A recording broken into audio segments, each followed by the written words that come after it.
On 17th January 1983, the Ghanaians in Nigeria woke up to a sad and heartbreaking news. The president of Nigeria, Alhaji Shehu Shagari, had just ordered a mass deportation of nearly 1 million Ghana immigrants living and earning a living in Nigeria. The president said in his words, if they don't leave, they should be arrested and tried and sent back to their homes. Now, how did Nigeria get to the level that they had to expel or send Ghanaians away from the country?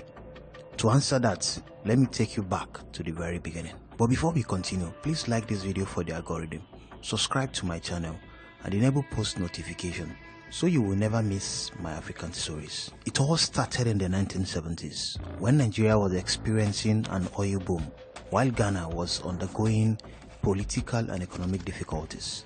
Nigeria, a young and soon-to-be liberated country with a population of about 100 million people, discovered oil in 1958.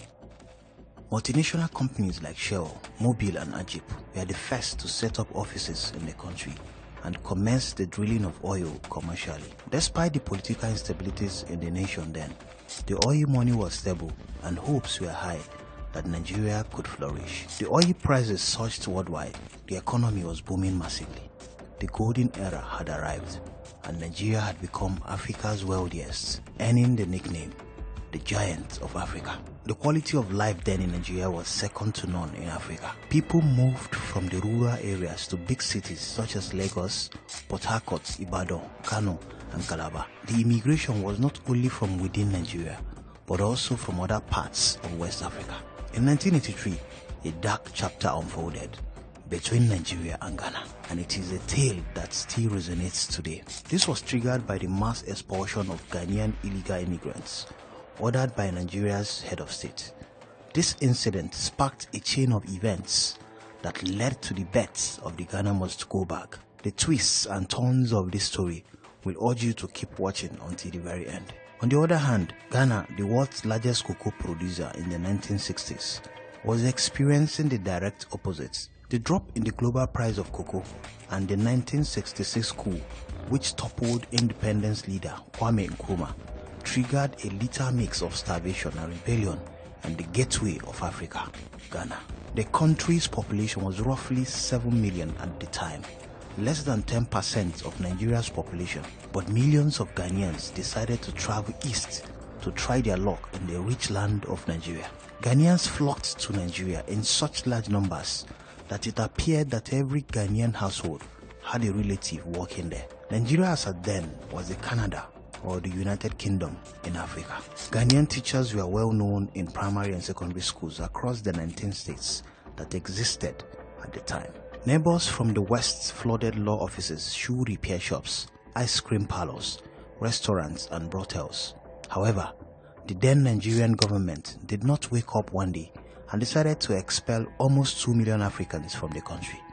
In 1982, the United States and Canada went into a great recession, which led to a drop in their demand for crude oil and a fall in global oil prices. The price of a barrel had dropped to $29 in 1983 from $37 in 1980. Around the same time, the United States began producing its oil, reducing demand even further and causing an oversupply. Nigeria, whose economy is entirely oil dependent, was particularly heavily struck by these developments. By 1982, the country's foreign reserves had been depleted by 90%. Nigeria was left with no choice but to look inward, as it could no longer bear the heat of the economic meltdown.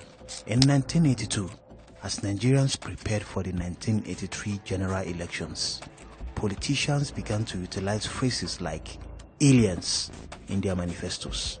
According to the politicians, they attributed the country's economic downtime to the influx of African migrants, especially Ghanaians.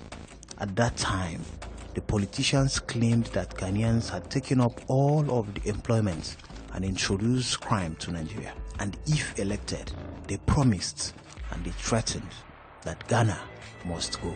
Nigeria and Ghana are good allies that have maintained their friendship since before independence. However, in 1954 and 1969, Ghana on 2 occasions expelled Nigerians from their country claiming that Nigerians were taking over the job opportunities which were supposed to be for their citizens, thereby mounting pressure on Ghana's economy. By 1982, the Ghana-Nigeria relationship deteriorated to the point where Nigeria suspended the supply of crude oil to Ghana under a loan agreement. As the feud between the two governments continued, so did the feud between the citizens. Nigerians were no longer willing to accept foreigners in their country. It was alleged that Ghanaians and other foreigners in Nigeria were posing great threats to the peace in Nigeria. The straw that broke the camel's back was when Mohamed Marwa, alias Maitasine, a Cameroonian expatriate, organized a religious insurrection that resulted in the deaths of many and the robbery at Alexander Ekweme's residence, the then Vice President of Nigeria. Maitasine, his followers and the squad of armed robbers were expatriates from Burkina Faso, Niger, Cameroon and Ghana. By the time the police had concluded their investigations, it was evident that the culprits were all undocumented illegal immigrants. As a result, Nigeria was thrown into chaos. In response, the Nigerian President Alhaji Shehu Shagari issued an executive order on the 17th of January 1983, expelling nearly 2 million illegal African migrants from the nation, of which more than half of them were Ghanaians. They were given 2 weeks to leave the country or risk being arrested and prosecuted. The pronouncement led to the massive demand for checkered bags, popularly known as the Ghana Must Go bag. Everyone was in a hurry to leave, and the border crossings were a mess, with desperate people carrying their luggages on their heads and selling whatever they couldn't carry along to pay for the doubled cost of transport.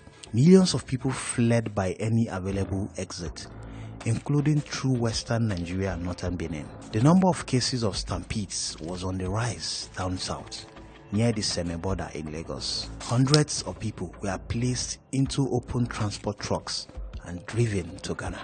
However, Ghana's military leader, Jerry Lawrence, ordered the borders with Togo blocked to deter coup plotters and insurgents, preventing movement for days. In response and to avoid a refugee crisis, Togo closed its borders with Benin.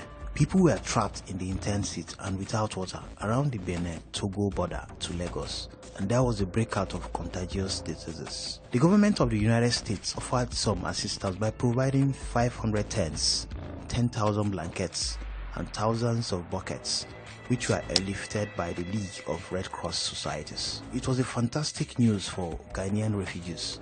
They were greeted by relatives and friends with tears in their eyes as they returned home. This is the true story behind every Ghana Must Go bag.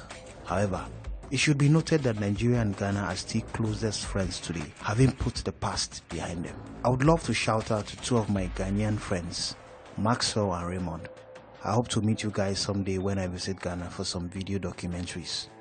Let me know what you think about the current Ghana-Nigeria relationship. Feel free to share your thoughts in the comment section, and don't forget to like this video, subscribe to my channel and enable post notification so you will not miss any of my stories. Thank you.